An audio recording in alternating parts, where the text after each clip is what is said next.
Let's take a deeper dive into the steady maintenance reports that are available on the admin panel. A couple things to note is that these reports refresh nightly around 5 or 6 p.m. PST, so they are not live reports. They're generated once and updated with new information, and then for the next 24 hours they're static. So you'll notice that each of them is appended with the current day's date. And so the next one we would expect to be replaced and updated with tomorrow's date. So let's go ahead and take a look at the activity and activity stats reports. All right, so this is the activity report that I clicked download on and downloaded. And up front, you'll notice that there's a lot of information here. So a report like this is most useful when you know what you're looking for. So what can an activity report be used for? You can see at the participant level where someone is in the study, if they've completed a certain number of surveys and they have a certain number of surveys open. You can also see how many people are working on the same survey. Maybe you're looking for timestamps, or maybe you're looking for when something's set to expire. Lots of information there. So what I recommend is, as you're beginning to test on the Eureka portal with test users on our stage site, is the next day go ahead and download the activity report. See if you can find that user and see if the report shows what you would expect. Anyway, as soon as I download a report, the first thing that I always do is add a filter to it. This is going to be the main way of how you navigate through these reports. So let's take a look at a specific user that should be at least semi-interesting. Okay, so this is filtered by one specific user, and you'll notice that there's two different types of activities. We have an e-visit, and if we look across here, the task name is blank because it is an e-visit. I can see the progress of the e-visit. It's in progress. I can see the percent done, 20%. That's made up of all the activities within the e-visit that we'll take a closer look. I can see when it was created, and I can see if it's going to expire. And it's not going to expire. The next thing I have is a whole bunch of tasks for this user. And these are the tasks that make up this e-visit. So you see its task, what e-visit is it part of? E-visit 1. Great, and so you should at least generally recognize this column. These are all the surveys that make up e-visit 1. And you'll notice that they don't appear to be in any specific order right here, and that is true. However, they are, from a participant's perspective, they are ordered by the sections that we created. I think it was like medical history, your pancreatic cyst history, etc. And let's take a look at this first one. So we have the demographic survey.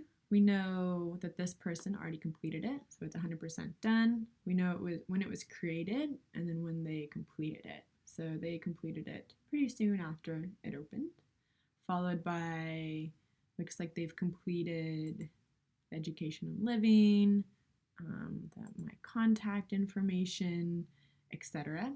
We can also see the ones that they haven't completed. That's what pending means. So pending means it hasn't been taken, and they're ready to be taken. Versus in progress means that, and this again is a test user, so some of the data might be a little bit interesting, is it's in progress. That means that the user opened it up and maybe began taking it, maybe opened it up, decided, I don't want to do this right now, what have you. That's in progress. Okay, so that's pretty interesting. So that's at the participant level. We can also take a look at data from the population level. So maybe we come in here and we only want to see, activities that are in progress.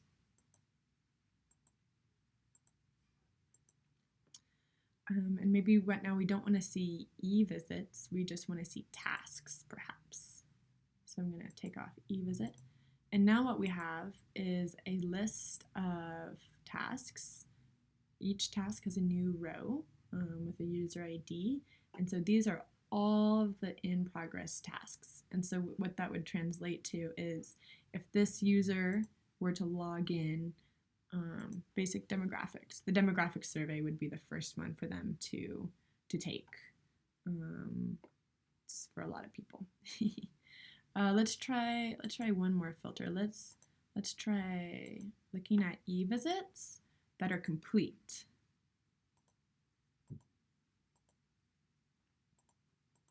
Cool. So we have, how many is this? We have 6 users that have completed e-visit 1. Let's see. And yeah, you'll notice there's some things that probably won't make sense, and that's because of our staging environment.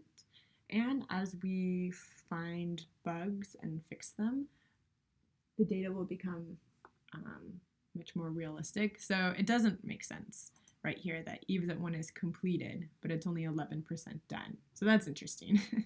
We've actually already caught this bug, so no need to worry about that. Very similar, like how can the e-visit be completed, but you're only 91% of the way done? Doesn't make a whole lot of sense. So that will be fixed. Let's see if we can do one more. Let's reset.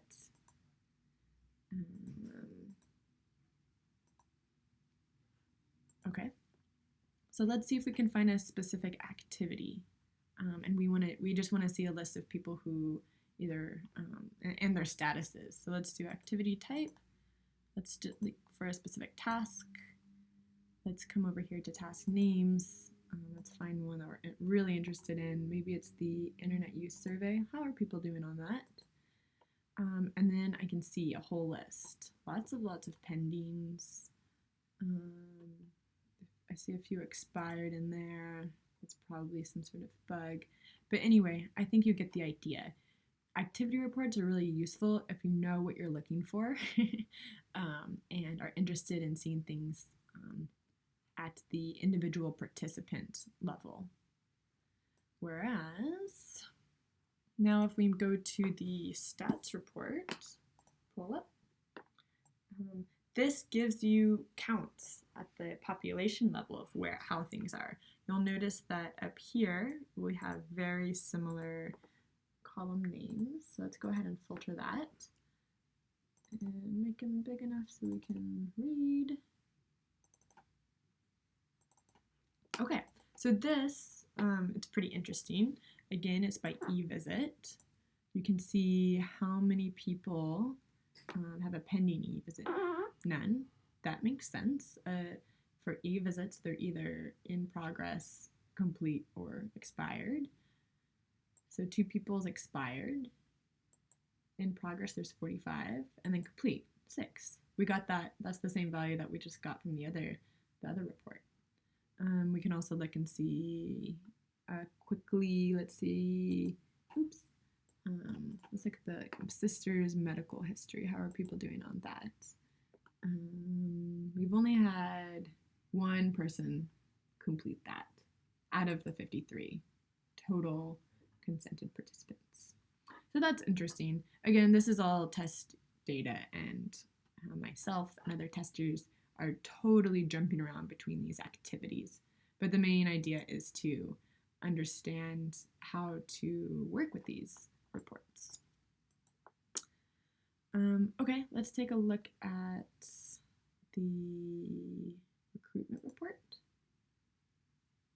and the recruitment stats.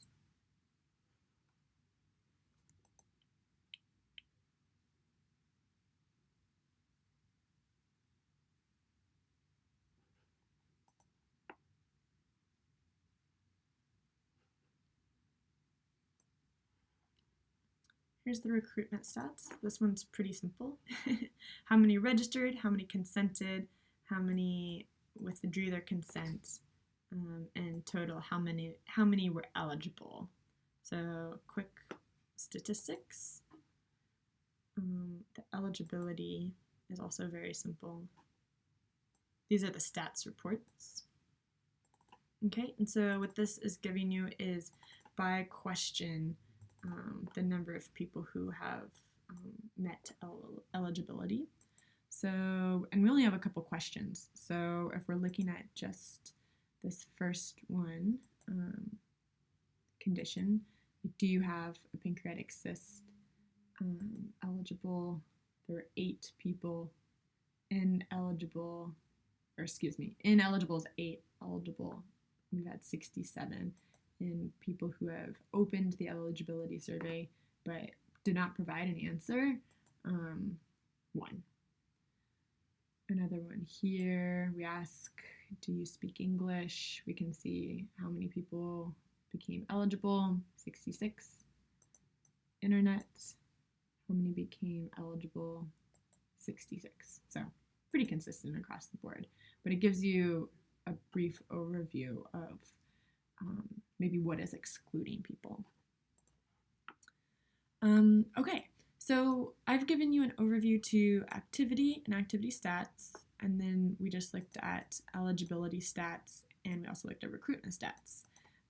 I suggest going back over the reports that I didn't specifically download in this video, and I think with my explanation from the activity reports, I think the others will generally make sense. Let me know if there are any questions, but other than that, have fun clicking around.